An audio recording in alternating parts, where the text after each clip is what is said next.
اعوذ باللہ من الشیطان الرجیم بسم اللہ الرحمن الرحیم الحمد للہ وحدہ والصلاة والسلام علی من لا نبی بعدہ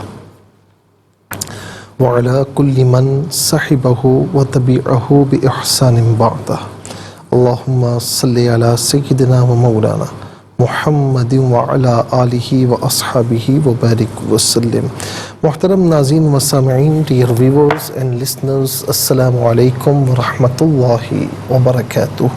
پروگرام قرآن سنیے اور سنائیے کے ساتھ آپ کا میزبان محمد سہیل رضا امجدی آپ کی خدمت میں حاضر ہے۔ ناظرین و سامعین، آپ جانتے ہیں کہ ہم پروگرام کا آغاز قرآن و حدیث کی بات سے کیا کرتے ہیں، اور آج ہم بات کر رہے ہیں خاص طور پر جمعۃ المبارک کی۔ اللہ تعالیٰ سب کو یہ دن مبارک فرمائے، سب کے لیے باعث برکات بنائے۔ حضور نبی کریم صلی اللہ تعالیٰ علیہ وسلم کی ایک حدیث پاک ہے کہ آقا علیہ السلام نے، اور بھی احادیث ہیں لیکن یہ حدیث پاک جو ہمارے لیے سبق ہے، فرمایا کہ جمعۃ المبارک کے دن جو شخص مسجد میں سب سے پہلے آتا ہے، ہوتا کیا ہے کہ فرشتے جو ہے وہ رجسٹر لے کر مسجد کے دروازے پر موجود ہوتے ہیں۔ سب سے پہلے جو آتا ہے اسے اونٹ کی قربانی کا ثواب ملتا ہے۔ یعنی عرب میں اونٹ کی بڑی حیثیت ہے، اور وہ اونٹ پر بڑا فخر کرتے ہیں۔ اونٹ ایسا تھا اس دور میں کہ جسے آج ایک بہترین قسم کی مہنگی سواری ہو۔ تو فرمایا کہ اس کے بعد جو آتا ہے اسے گائے کی قربانی کا ثواب ملتا ہے۔ اس کے بعد جو آتا ہے پھر درجہ بدرجہ کم ہوتے ہوتے فرمایا کہ مرغی کا ثواب ملتا ہے، پھر فرمایا کہ انڈا اللہ کی بارگاہ میں دینے کا ثواب ملتا ہے۔ جب خطیب صاحب جمعۃ المبارک کے دن آ کر ممبر پر تشریف فرما ہوتے ہیں تو وہ فرشتے اپنا رجسٹر بند کرتے ہیں اور پھر آ کر خطبے میں شامل ہو جاتے ہیں۔ اب جو آ رہا ہے تو فرض تو ادا ہو رہا ہے، لیکن برکات سے ظاہر ہے کہ اس کی محرومی ہے۔ وہ برکتیں جو پہلے آنے والوں کو مل رہی ہیں ان سے بے برکتی ہے، اس سے محرومی ہے۔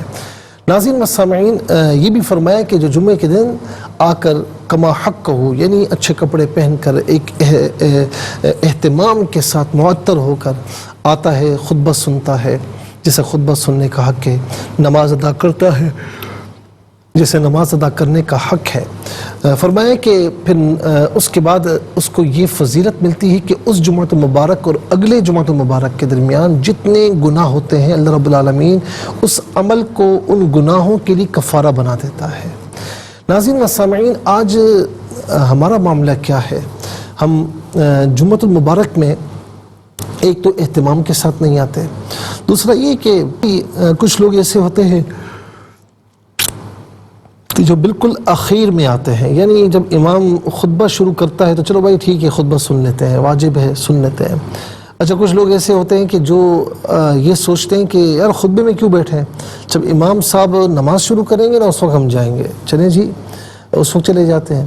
کچھ لوگ ایسے بھی ہوتے ہیں کہ یار جب امام نے نماز شروع کی تو اس وقت کیوں جائیں، جب تشہد میں ہوں گے تو اس وقت جائیں گے، نماز تو مل جائے گی، سلام پھیر کے اپنی دو پڑھ کے واپس۔ کچھ لوگ ایسے ہی ملیں گے آپ کو کہ جیسے ہی نماز ختم ہوتی ہے تو وہ دعا میں بھی شرکت نہیں کرتے، چپل اٹھائے اور باہر۔ ناظرین و سامعین، یاد رکھیں کہ یہ کوئی طریقہ نہیں ہے۔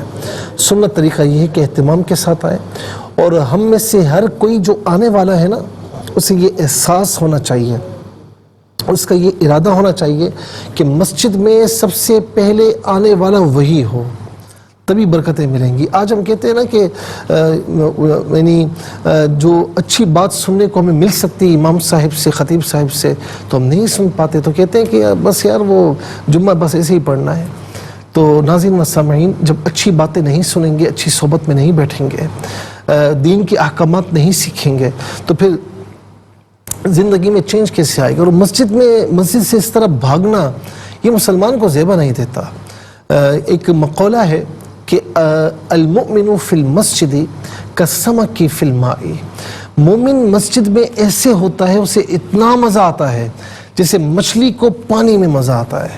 مچھلی کو پانی سے نکال دیا جائے تو ناظرین وہ تڑپتی ہے، اور جسے کہتے ہیں ماہی بے آب، تڑپتی ہے، بغیر پانی کے اسے چین نہیں آتا، اور زیادہ دیر تک پانی سے باہر رکھا جائے تو وہ مر جاتی ہے۔ تو اسی طریقے سے مومن بھی مسجد کے بغیر رہ نہیں سکتا۔ اور فرمائے کہ المنافق فی المسجد کالطیر فی القفص، منافق مسجد میں اتنا تنگ ہوتا ہے جیسا کہ پرندے کو پنجرے میں قید کر لیا جائے، کہ جہاں ذرا سا کھلے اور پھڑ سے اڑ جائے، تو جہاں نماز ختم ہوئی تو پھڑ سے اڑ گئے، گھر پہ چلے گئے۔ تو ناظرین ایسا نہ کیجئے، اہتمام کے ساتھ مسجد میں آئیے، 5 وقتہ نمازوں میں بھی ناظرین اہتمام کے ساتھ آئیں اور اہتمام کے ساتھ جائیں۔ اللہ تبارک و تعالی ہمارے حال پر رحم فرمائے اور ہمیں مسجدوں کی طرف راغب ہونے کی توفیق نصیب فرمائے۔